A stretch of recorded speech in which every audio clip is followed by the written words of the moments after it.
छोटा सा गांव था।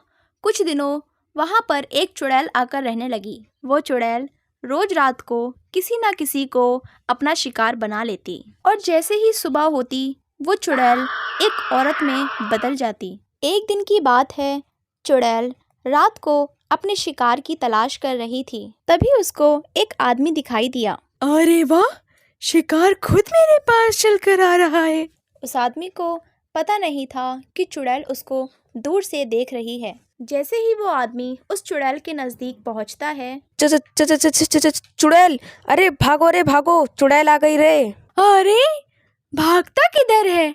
इतनी देर से मैं तेरा ही तो इंतजार कर रही थी। तभी चुड़ैल उसको भागने नहीं देती और झट से पकड़ लेती है। अब मैं तेरा गर्मा गर्म खून पीऊंगी। हा हा हा हा। अरे चुड़ैल जी, मुझे छोड़ दो, मुझे जाने दो, मुझे मत मारो प्लीज। इसी दौरान चुड़ैल उसकी एक नहीं सुनती और उसकी गर्दन पे जाके वार कर देती है और उसका सारा खून पी लेती है। अरे वाह, आज तो मजा ही आ गया खून पी के।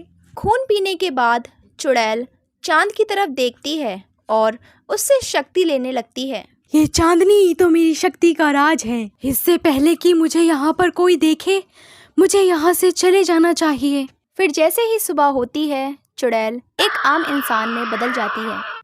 मेरी शक्ति कहाँ गई? मेरी शक्ति! मुझे कमजोरी महसूस हो रही है।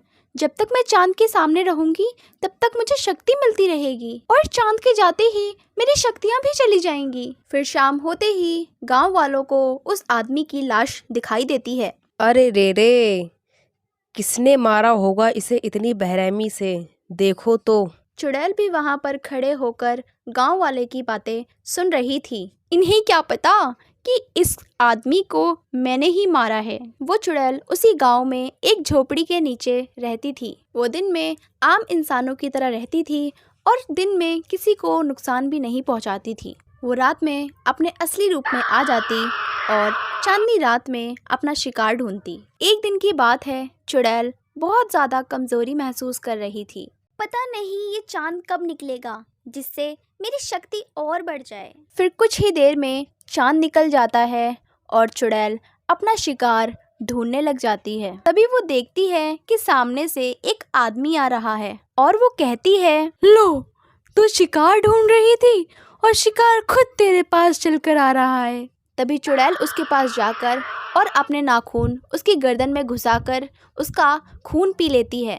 वाह, इन इंसानों का खून तो कितना मीठा होता है, पी कर तो मज़ा ही आ जाता है। इससे कि पहले सुबह हो, मैं और अपना शिकार ढूंढ लेती हूँ। फिर कुछ ही देर में सुबह हो जाती है और चुड़ैल अपने इंसानी रूप में आ जाती है। पता नहीं ये दिन में चांद गायब क्यों हो जाता है, इसी से ही तो मुझे शक्ति मिलती है। फिर सुबह होते ही गांव वालों को एक और लाश दिखाई देती है। एक और आदमी की लाश?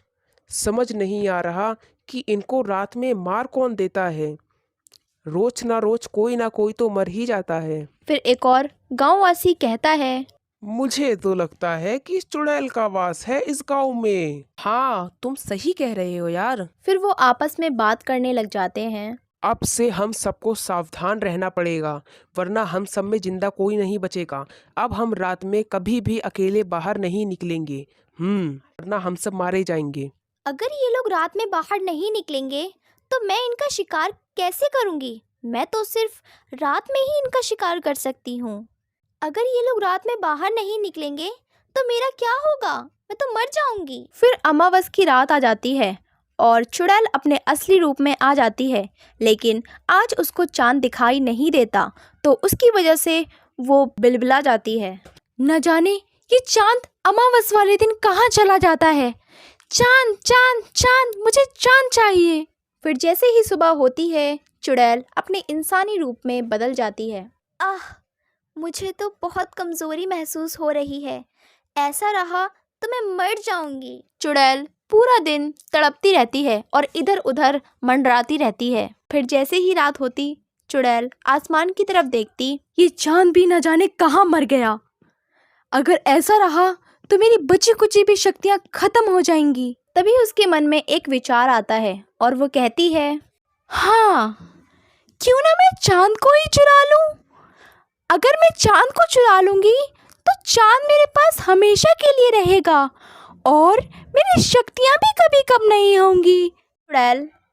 चुड़ैल आसमान में पहुंचकर चांद को उठाकर अपने मटके में भर लेती है और खुशी मनाने लगती है। आज मेरा सपना पूरा हो गया, चांद को पाने का।